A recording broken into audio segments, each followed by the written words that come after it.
नमस्कार, ANB news देख रहे हैं आप। मैं हूं आपके साथ पल्लवी राजपूत और हमारे खास कार्यक्रम हरियाणा चौपाल में आप सभी का स्वागत है। और चलिए अब शुरुआत कर लेते हैं खबरों की। हरियाणा सरकार ने अंतर्राष्ट्रीय महिला दिवस के मौके पर आज अपना आम बजट पेश किया। मुख्यमंत्री ने हरियाणा का 2022-23 के लिए 1,77,255 करोड़ का बजट पेश किया, जो 2021 के 1,53,384 करोड़ से 15% ज्यादा है। मुख्यमंत्री ने सबसे पहले सभी को अंतर्राष्ट्रीय महिला दिवस की शुभकामनाएं दी। सीएम ने कहा कि कोविड-19 के बाद अर्थव्यवस्था को गति देने वाला बजट है। ये बजट आने वाले 25 सालों में विकास की दिशा सुनिश्चित करेगा। सीएम मनोहर लाल ने बजट में महिलाओं के लिए घोषणा की, साथ ही इस बजट में कृषि क्षेत्र पर भी फोकस रहा। कृषि और संबद्ध गतिविधियों का राज्य के वर्तमान मूल्य पर कुल सकल मूल्य वर्धित 21-22 में 17% का योगदान रहा है। मेरी फसल मेरा ब्यौरा ऐसा सरकारी प्राथमिक मंच है जिससे सरकार ने कई पहल की है। मेरी फसल मेरा ब्यौरा के माध्यम से न्यूनतम समर्थन मूल्य पर 14 फसलों की खरीद की जा रही है। बीज विकास कार्यक्रम, पराली प्रबंधन, मुख्यमंत्री बागवानी बीमा योजना और भावांतर भरपाई योजना आदि को मेरी फसल मेरा ब्यौरा के माध्यम से सुगम बनाया गया है। प्रदेश में 9 लाख से अधिक किसानों ने 62 लाख एकड़ का पंजीकरण कराया है। भारत में ऐसा कोई अन्य राज्य नहीं है जो किसानों की ऐसी सुविधा प्रदान कर रहा हो। खरीफ 2021 के दौरान भारी बारिश, बाढ़ और कीटों के हमले से प्रभावित किसानों को मुआवजे के रूप में 561 करोड़ रुपए की राशि जारी की गई है। मैं प्रदेश के मेहनतकश किसानों को विश्वास दिलाना चाहता हूं कि सरकार जरूरत के समय उनके साथ हमेशा खड़ी रहेगी। मैं सतत कृषि को बढ़ावा देने की वर्तमान योजना के तहत प्राकृतिक खेती पर एक नया कार्यक्रम शुरू करने का प्रस्ताव करता हूं। प्राकृतिक और जैविक खेती को बढ़ावा देने के लिए 3 साल का उत्पादन आधारित प्रोत्साहन कार्यक्रम 100 क्लस्टर में प्रति क्लस्टर की कम से कम 25 एकड़ भूमि पर शुरू किया जाएगा।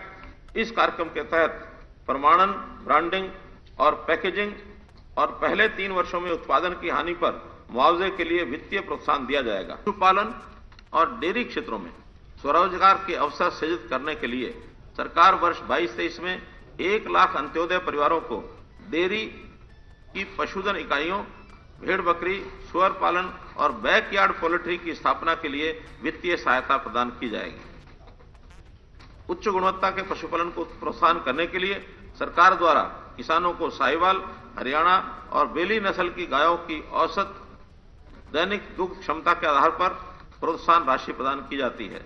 मैं एम्ब्रियो ट्रांसफर टेक्नोलॉजी ईटीटी घटक को शामिल करने का प्रस्ताव करता हूं, जिसमें पशुपालक किसानों को देशी नस्ल के दुधारू पशुओं में ईटीटी अपनाने के लिए प्रोत्साहित किया जाएगा और ईटीटी से पैदा होने वाले बछड़ों के लिए 10,000 रुपए का प्रोत्साहन प्रदान किया जाएगा। इससे अच्छी गुणवत्ता वाले देसी पशुओं की संख्या और दुग्ध उत्पादन में वृद्धि होगी। बड़े शहरों में कामकाजी महिलाओं को सुरक्षित और किफायती आवास की समस्या का सामना करना पड़ता है। इसके लिए 3 शहरों फरीदाबाद, गुरुग्राम और पंचकुला में ऐसे मकान बनाए जाएंगे जो महिला हॉस्टल के रूप में कामकाजी महिलाओं को सुरक्षित और किफायती आवास प्रदान करने के लिए सहयोगी होंगे। 47 शैक्षणिक संस्थानों में आने जाने की सुविधा कम करने के लिए विद्यार्थियों, विशेषकर लड़कियों के शिक्षा के अवसर सीमित हैं। इन अवसरों को बढ़ाने के लिए सरकार भिवानी के कुड़ल व छापर तथा जिला सोनीपत के गन्नौर में 3 नए सरकारी महिला कॉलेज खोलेगी। राष्ट्रीय ग्रामीण आजीविका मिशन का उद्देश्य स्वयं सहायता समूहों के गठन के माध्यम से गरीब ग्रामीण परिवारों को स्वरोजगार के लिए सशक्त बनाकर गरीबी को कम करना है। मैं वर्ष 22-23 में 10,000 स्वयं सहायता समूहों की स्थापना और सहायता करने का लक्ष्य निर्धारित करने का प्रस्ताव करता हूं। केंद्र सरकार द्वारा प्रदान की गई सहायता के अलावा राज्य सरकार ऐसे एचएचजी सेल्फ हेल्प ग्रुप्स जिनमें आधे से अधिक सदस्य ऐसे परिवारों से संबंधित हैं जिनकी वार्षिक आय 1,80,000 रुपए से कम या इसके बराबर है, उनकी संपूर्ण ब्याज लागत का वहन करेगी। हमें इन लाभार्थियों की आय बढ़ाने में सफलता मिली है। अंत्योदय उत्थान मेलों का दूसरा चरण 2 मार्च से शुरू हो गया है। मुझे आशा है कि योजना हरियाणा में अंत्योदय परिवारों को स्थायी आजीविका उपलब्ध करवाएगी। ये योजना अब तक जारी रहेगी, तब तक जारी रहेगी जब तक राज्य में प्रत्येक अंत्योदय परिवार की आय नहीं बढ़ जाती। मुझे उम्मीद है कि 22-23 में राज्य के अतिरिक्त 2 लाख परिवार कवर कर लिए जाएंगे। मौजूदा योजनाओं में उपयुक्त संशोधन किया जाएगा। जहां आवश्यक होगा अंत्योदय की आवश्यकता के अनुरूप नई योजनाएं भी शुरू की जाएंगी। हो रही है कि सतत विकास लक्ष्यों को हासिल करने में हरियाणा को सबसे गतिशील राज्य माना गया है। इस बजट में भी मैंने एसडीजी में तेजी लाने और वित्त पोषण अंतराल को सीमित रखने पर बल दिया है। हम निजी क्षेत्र के साथ भी भागीदारी करेंगे ताकि इसकी क्षमता का लाभकारी ढंग से उपयोग किया जा सके। कई एसडीजी। हरियाणा के मुख्यमंत्री मनोहर लाल ने मंगलवार को राज्य विधानसभा में वित्त वर्ष 2022-23 का बजट पेश किया। इस दौरान महिलाओं के लिए सुषमा स्वराज पुरस्कार की घोषणा की गई। यह पुरस्कार विभिन्न क्षेत्रों में राष्ट्रीय और अंतर्राष्ट्रीय स्तर पर महिलाओं को उनके महत्वपूर्ण योगदान या उनकी उपलब्धियों के लिए दिया जाएगा। महिलाओं को उद्यमी बनाने में सहायता देने के लिए हरियाणा सरकार मातृशक्ति उद्यमिता योजना शुरू करेगी। सबसे पहले महिला सशक्तिकरण। माननीय अध्यक्ष महोदय, जैसा आपने प्रारंभ में ही कहा, आज अंतर्राष्ट्रीय महिला दिवस है 8 मार्च। मैं इस अवसर पर समस्त जगत की मातृशक्ति को वंदन करता हूं, नमन करता हूं, अभिनंदन करता हूं। आज हम अपनी मातृशक्ति की सामाजिक, आर्थिक, खेल जगत, सांस्कृतिक और राजनीतिक उपलब्धियों का जश्न मनाते हैं। हरियाणा की महिलाओं ने पिछले कुछ वर्षों में विशेष रूप से खेल और राजनीति के क्षेत्र में उल्लेखनीय उपलब्धियां हासिल की हैं। हरियाणा की बेटी स्वर्गीय श्रीमती सुषमा स्वराज भारत की सभी महिलाओं के लिए एक प्रेरणा थी। आज मैं राज्य स्तरीय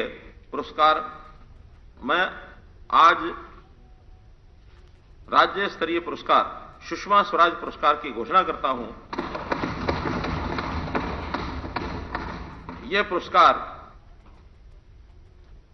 हरियाणा की उन महिलाओं को प्रदान किया जाएगा जिन्होंने राष्ट्रीय और अंतर्राष्ट्रीय क्षेत्र में जीवन के विभिन्न क्षेत्रों में महत्वपूर्ण योगदान दिया या उल्लेखनीय उपलब्धियां की हैं।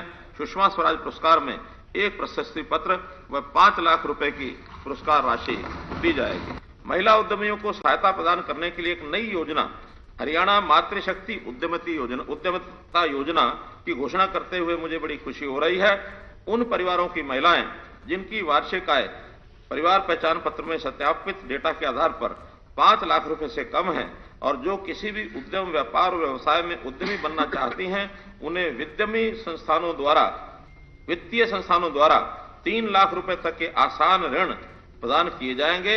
इस ऋण पर हरियाणा महिला विकास निगम के माध्यम से 3 वर्ष के लिए 7% की ब्याज दर की सहायता दी जाएगी। मैं इस सम्मानित सदस्य का आभारी हूं कि विधानसभा ने पंचायती राज संस्थाओं में महिलाओं का प्रतिनिधित्व बढ़ाकर सभी स्तरों पर कुल सीटों का आधा करने के लिए कानून पारित किया है। मुझे आशा है कि पंचायती राज संस्थाओं के आगामी चुनाव में इस बड़े कदम से स्थानीय स्वशासन संस्थाओं में महिलाओं। विदेश में हिंदुस्तान के बच्चों ने तिरंगे की ताकत को देखा है। उन्होंने महसूस किया कि किसी भी मुसीबत से निकलने के लिए भारत का राष्ट्रीय ध्वज तिरंगा ही काफी है। यूक्रेन से सकुशल भारत लौटी छात्रा प्रभजोत ने बताया कि उनके और भी साथी हैं जो दूसरे देशों से आए हुए थे, जैसे कि पाकिस्तान, नाइजीरिया, लेकिन वहां की एम्बेसी द्वारा उनका कोई भी सहयोग नहीं किया गया।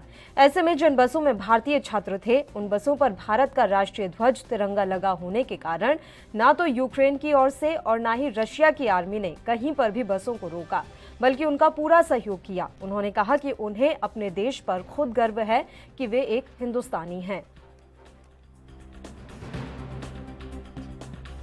बट 24 को सभी ये हमले स्टार्ट हो गए थे और देन 25 को हमें बंकर्स में भेज दिया था। तो 25 से लेके 27, 8, 9 हम वहीं रहे, 28 तक, सॉरी, फेब। सो 2 मार्च को हमें वहाँ से 5, फिर हम 3 मार्च को रोमानिया बॉर्डर पर पहुँचे। खाने पीने हमारे पास जो भी स्नैक्स टाइप चिप्स वगैरह ये सब था, हम उन्हीं से गुजारा कर रहे थे। वाटर वगैरह हमारे लिए तो ठीक था, बट सर जो अभी बच्चे वहाँ रह गए हैं उनके लिए बहुत मुश्किल है, क्योंकि मार्केट में स्टॉक नहीं है, ATM में पैसे नहीं आ रहे हैं, तो उनके लिए बहुत मुश्किल है आगे कि क्या हो सकता है। उनके लिए बहुत मुश्किल वाली बात आ सकती है आगे। हाँ जी सर, ये हमारे लिए बहुत हेल्पफुल रहा, क्योंकि सिर्फ हम ही नहीं सर, पाकिस्तान के हमारे साथ हमारे और भी स्टूडेंट हैं, नाइजीरियन हैं, सऊदी हैं, हम सब ने इंडिया के फ्लैग की ही हेल्प ली है, क्योंकि हमारी बसेस पे इंडिया का फ्लैग लगा हुआ था। उसी की वजह से यूक्रेनियन आर्मी और रशियन आर्मी ने हमें बहुत सपोर्ट किया, आगे जाने दिया। जैसे मेरी बेटी वापस आई है, उसमें जो सबसे बड़ा रोल है वो भारत सरकार का है, मोदी जी का है, क्योंकि जो वहाँ पे हालात थे बहुत ही भयानक थे।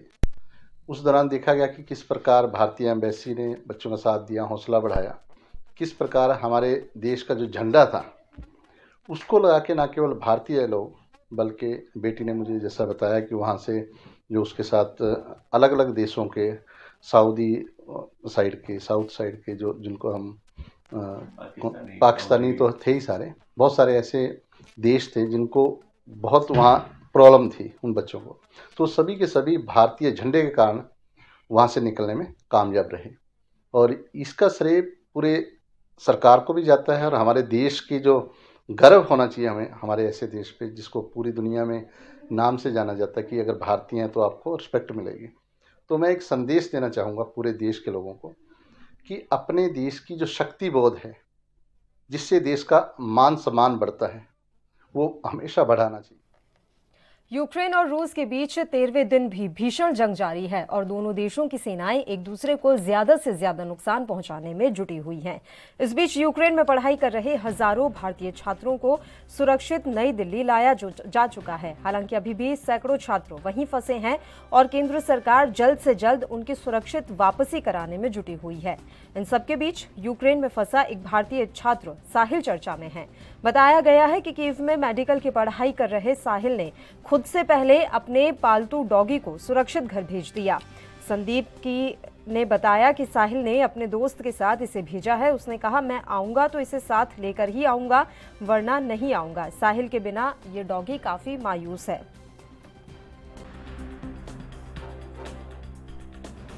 लगा वो उसने स्टार्टिंग में लिया था जब ये बिल्कुल ही 15 दिन का था, तब से वो इसको संभालते हुए आ रहे हैं। लाइक जहाँ भी वो जाता है, इसने 6-7 कंट्रीज़ में विजिट किया है, तो जहाँ भी जाता है मुझे इसको साथ लेके आता है। स्टार्टिंग से इसका पासपोर्ट बनाया है और इसकी वैक्सीनेशन हुई है, तो उसको इससे बहुत ज़्यादा अटैचमेंट है। लाइक वो जहाँ भी जाता है वो इसको साथ लेके जाता है। तो यूक्रेन में हालात बहुत ख़राब हैं, तो ऐसे में लोग सब अपनी जान बचाने के लिए भाग रहे हैं, लेकिन साहिल ने सबसे पहले इसे ही घर भेजा।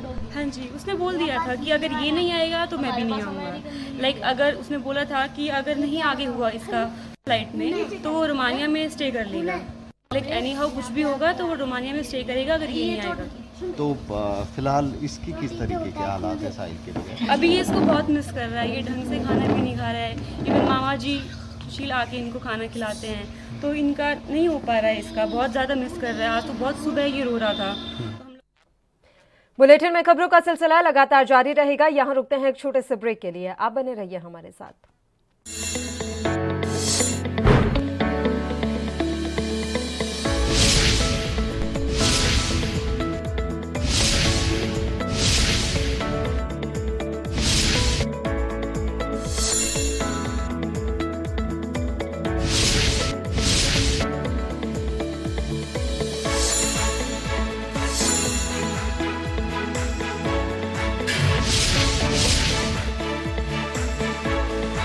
ब्रेक के बाद एक बार फिर से आप सभी का स्वागत है। बढ़ते हैं कुछ और खबरों की ओर। हरियाणा के गुरुग्राम में अंतर्राष्ट्रीय महिला दिवस पर बाइक रैली निकाली गई। महिला पुलिस ने निकाली बाइक रैली में सभी महिलाओं को एक खास संदेश दिया गया।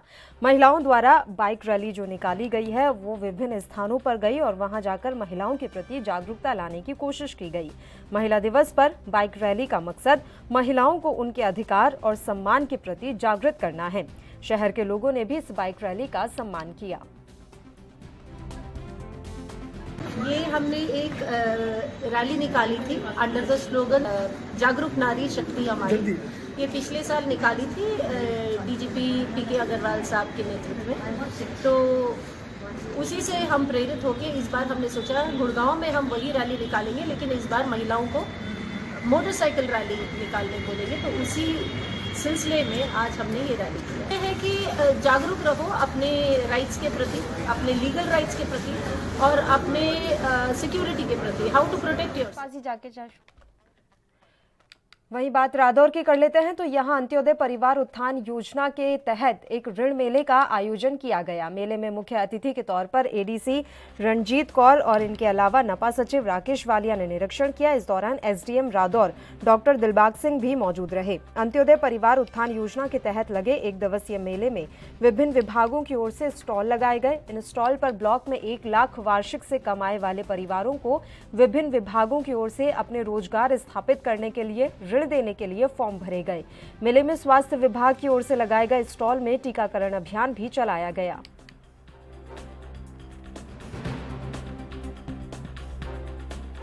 एक लाख से कम है उनको जो है योजनाओं का बेनिफिट देने के लिए, उनकी सालाना इनकम बढ़ाने के लिए ये जो मेले का आयोजन किया जा रहा है। इसमें 810 बेनिफिशरी हैं, जिसमें से अभी 110 बेनिफिशरी जो आ चुके हैं, बाकी और जो हैं आ रहे हैं। इसमें 18 स्टॉल लगाए गए हैं। सभी डिपार्टमेंट के अपने अपने स्टॉल लगे हुए हैं, जिसमें अपने डिपार्टमेंट से संबंधित जो भी उनकी स्कीम है उनके बारे में उनको लोगों को लाभ देंगे।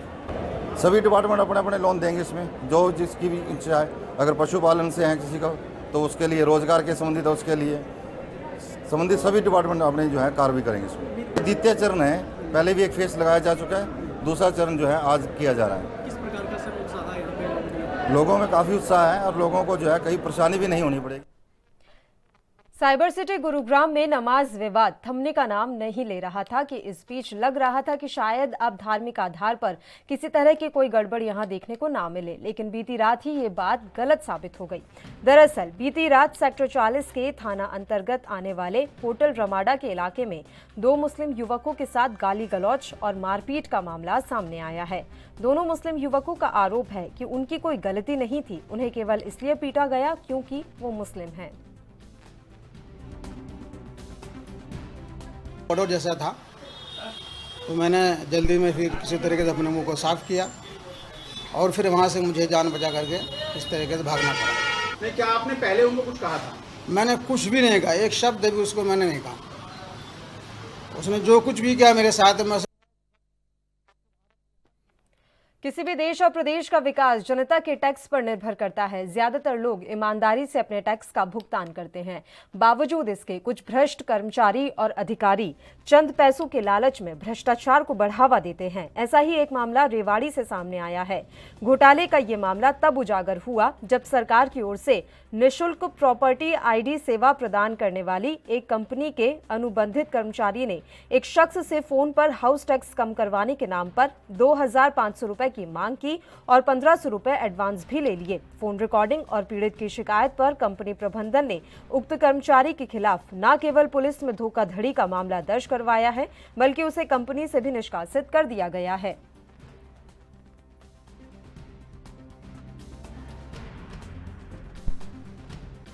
ऐसा है कि कुछ दिन पहले मेरे मम्मी पापा की डेथ हो गई थी, तो अभी एक सर्वे करने वाले आए थे। उन्होंने मुझे बिल थमा दिए, 14,000 के आसपास बिल थमा दिया।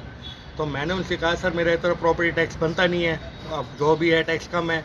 वो बोला कि सर इस पर एक फाइल चार्ज लगेगा, इसमें क्लियर करके ना आपको एक 1,400 रुपये की फाइल लगेगी और आपको एक कुछ डॉक्यूमेंट लगेंगे। तो मैंने उसको फाइल के नाम पे पैसे दे दिए सर। कल अखबार में आया कि इस चीज़ के तो कोई पैसे लिए नहीं जा रहे, निःशुल्क है। तो मैं सर कमेटी पहुंचा कि चेक कराने के लिए कि सर ये ठीक करवाना है। तो वहाँ पे पता चला कि इसके तो कोई पैसे नहीं है। तो उसके रिगार्डिंग मैंने वहाँ पे कंप्लेंट डाली। सर मेरे से आपके ही वहाँ पे कर्मचारी ने मेरे से फाइल के नाम पे 1,500 रुपये लिए गए हैं सर। और वो लड़का मुझे बार बार फिर ब्लैकमेल करने लगा, सर अभी तो 1,500 रुपये फाइल चार्ज है, उसके बाद आपका ये लगेगा वो लगेगा, आपके घर में जेसीबी आ जाएगी, ये आ जाएगा। वो डराने लग गया। तब मेरे को इतना घबराहट होने लगी तो सर मैं सीधा भी कमेटी गया और मैंने वहाँ पे लिखित में दी है अगर जो मुझे 1,500 फाइल चार्ज दी है तो मुझे वो स्लिप दी जाए। वहाँ पे पता लगा कोई स्लिप नाम की कोई चीज़ ही नहीं है। 80 के अधिकारियों को मेरे द्वारा क्लियर कट डायरेक्शन दी गई है कि ऐसे कर्मचारी बिल्कुल बाहर किए जाएं और उनके खिलाफ जो कानूनी कार्रवाई बनती है वो की जाए। एक मामला यासी कंपनी के अधिकारियों के जैसे संज्ञान में आया और उसी वक्त मेरे द्वारा उनको आदेश दिए गए कि तुरंत इस मामले में FIR कराई जाए। उन्होंने मालटाउन थाना प्रभारी को पत्र प्रेषित किया है FIR दर्ज कराने के। कोई रिसिप्ट नहीं, हम करेक्शन की रिसिप्ट देते हैं जी, ठीक है। जो मोहर लगा के हम देते हैं, स्टाम्प लगा के देते हैं, वो करेक्शन करवाने की रिसिप्ट देते हैं, जो कि करेक्शन होती है उसमें। पैसे चार्ज नहीं, कोई भी पैसे चार्ज नहीं, शुल्क काम चल रहा है सर, ठीक है। और यहाँ मैं यही बोलूँगा, सभी से दरख्वास्त यही करूँगा कि ऐसे कोई भी झेड़े में ना आए। उधर पलवल में विजिलेंस विभाग की टीम ने नगर परिषद के बिल्डिंग इंस्पेक्टर को 5 लाख रुपए की रिश्वत लेते रंगे हाथों गिरफ्तार किया है। बिल्डिंग इंस्पेक्टर ने बस स्टैंड मार्ग में शोरूम का नक्शा पास करने की एवज में 10 लाख रुपए फिरौती की मांग की थी। शिकायतकर्ता दिलीप बिंदल ने पंचकुला विजिलेंस को मामले की शिकायत दी। विभाग की टीम ने सोमवार शाम को छापेमारी कर बीआई चिमन लाल तेवतिया को 5 लाख रुपए के साथ काबू कर लिया।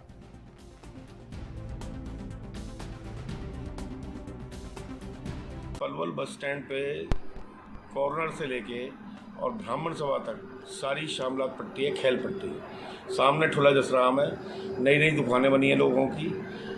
मेरी दुकान बनाने से क्या परेशानी है कमेटी को? मैंने गवर्नमेंट का पैसा भी भर दिया केशव दत्त और माधव जी के नाम से। पंडित साधुराम शास्त्री जी के दोनों बेटे हैं, पैसे भर दिए। उसके बाद 10 लाख रुपए मांगे इन लोगों ने मेरे से और 5 लाख रुपए में फैसला हुआ। मैंने इनसे कहा मेरे बस का नहीं है पैसे देने, मैं बहुत परेशान हूँ। नहीं माने तो मैंने विजिलेंस को खबर की। ये बिल्डिंग इंस्पेक्टर कितने पैसे मांग रहा था, कितने दिए आपने? 10 लाख रुपए मांग रहा था, 5 लाख रुपए दिए। क्या नाम है इसका? चिमन लाल। करप्शन ब्यूरो को चंडीगढ़ टेलीफोन किया पंचकुला, वहाँ से उन्होंने टीम अरेंज कराई। अब क्या हो रहा है? हरियाणा जिले के बुढ़िया थाने में लड़ाई झगड़े के एक मामले में समझौता कराने की एवज में रिश्वत लेने के मामले में एएसआई अनिल कुमार को विजिलेंस टीम ने गिरफ्तार कर लिया है। आपको बता दें कि यमुनानगर के थाना बुढ़िया के अंतर्गत एक व्यक्ति ने अपनी पत्नी से लड़ाई झगड़े को लेकर शिकायत दर्ज कराई थी। शिकायतकर्ता की कंप्लेंट पर एएसआई अनिल कुमार जांच कर रहा था। शिकायतकर्ता ने बताया कि उनका आपसी विवाद सुलझ चुका था, जिसकी लिखित जानकारी एएसआई को भी दे दी गई थी, लेकिन एएसआई ने उनका समझौता मानने के बजाय रिश्वत के लिए दबाव बनाना शुरू कर दिया। इस पर शिकायतकर्ता ने विजिलेंस के अधिकारियों को मामले की सूचना दी, जिस पर कार्रवाई करते हुए विजिलेंस की टीम ने एएसआई अनिल कुमार को 10,000 की रिश्वत लेते रंगे हाथों गिरफ्तार कर लिया। इनके परिजन ने किसी ने 112 पे कॉल की। कॉल करने के बाद फिर वहाँ 112 गाड़ी आई। उसके बाद 112 वाले वहाँ बुढ़िया थाने में ले गए। वहाँ पे एएसआई अनिल कुमार ने उनको वहाँ थाने में बिठा लिया। कृष्ण कुमार को, उनकी बीवी को और उसके भाई को उनको बिठा के वहाँ पे डराया धमकाया और उनको समझौता करवा दिया। समझौता करवाने के बाद फिर उनसे कहने लग गया कि भाई 20,000 रुपये लगेंगे और तब मैं छोड़ दूँगा, नहीं तो तुम्हारे खिलाफ मुकदमा दर्ज करूँगा। 20,000 की डिमांड करी उन्होंने। फिर किसी तरह से एडजस्ट करके कृष्ण कुमार ने वो 10,000 रुपये उसको वहीं दे दिए मौके पे। और बाकी उन्होंने कहा कि भाई बाकी के 10,000 रुपये तो उन्होंने कहा कि अब हमारे पास है नहीं, बाकी फिर दे देंगे। तो लगातार वो 10,000 रुपये की डिमांड कर रहा था उससे। और आज हमारे पास कृष्ण कुमार जी आए थे बुढ़िया से। उन्होंने हमारे को कंप्लेंट दी कि भाई ऐसे ऐसे मेरे साथ हुई है, पहले हमारा ये झगड़ा हो गया था, 10,000 रुपये हमारे से पहले ले चुका है और 10,000 रुपये की और डिमांड कर रहा है। एएसआई अनिल कुमार है बुढ़िया थाना में। तो आज डीसी साहब से परमिशन लेके और अफसरों की गाइडलाइंस के अनुसार और ड्यूटी मजिस्ट्रेट नियुक्त करवाए और सेटो को नियुक्त करवाया और वहाँ एएसआई अनिल कुमार पे रेड की जो थाने में मौजूद थे। वहाँ उनको रेड हैंडेड पकड़ा हमने। मेरा पारिवारिक झगड़ा हो गया था ये 2 तारीख को मेरी मिसेज के साथ। तो उनके ससुराल वालों ने कोई थाने में कंप्लेन कर दी थी। तो रात को 112 नंबर गाड़ी मेरे घर पे आई और 11 बजे के करीब मेरे को थाने में लेके गई। थाने में लेके जाने के बाद उन्होंने वहाँ पे 4 मुलाजिम थे जी मौके पे। तो अनिल कुमार जी ने उनकी कंप्लेन लिखी। तो कंप्लेन लिखने के बाद हमें वहाँ अंदर बिठा लिया जी, मेरे फादर राजपाल जी को और मोहन लाल मेरे बड़े भाई साहब और मेरे को जी। तो हमें अंदर बिठा के धमकी देने लगे जी कि तुम्हें अंदर करेंगे लड़ाई झगड़ा। तो इस दौरान मेरा समझौता हो गया था मेरी मिसेज के साथ, हमने माफ़ी मांग ली और समझौता लिख दिया। उसके बावजूद भी एसआई साहब ने हमारा समझौता मंजूर नहीं किया और बदले में 20,000 रुपये की डिमांड करने लगे। तो हमारे पास इतने पैसे नहीं थे, तो पकड़ के हमने पैसे 10,000 रुपये इनको मौके पे वहीं दिए। तब इन्होंने हमें 2:30 बजे वहाँ से छोड़ा जी। छोड़ने के बाद हम सुबह इसी के साथ हरियाणा चौपाल में फिलहाल के लिए इतना ही। मुझे दीजिए इजाजत। देश और प्रदेश के तमाम ताज़ा खबरों के लिए आप बने रहिए हमारे साथ। नमस्कार।